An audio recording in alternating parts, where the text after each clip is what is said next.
This year's CBP's Trade Symposium was built on three pillars: transparency, communication, and collaboration.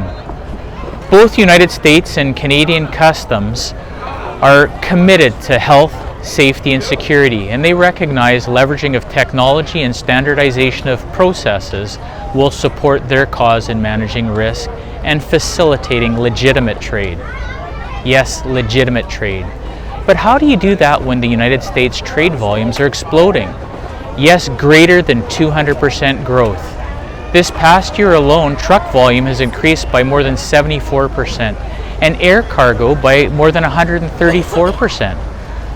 Ideas like blockchain were shared as possible solutions that could support that transparency, communication, and collaboration across all supply chain partners.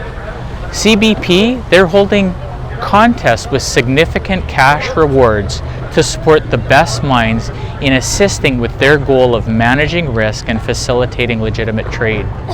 There are many initiatives worthy of celebration on how regulators have been successful this past year.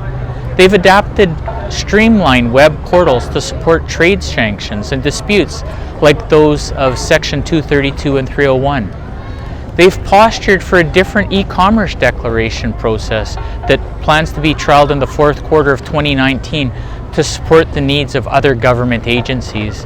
And they've engaged the supply chain to actually volunteer additional data sets to better manage trade.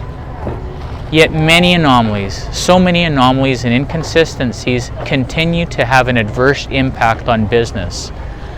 One in particular jumps out in how can goods of Chinese origin be subject to sanctions when a business can experience a surtax of more than 25%, and yet that same product can come in direct to consumer with no surtax, no screening or intervention.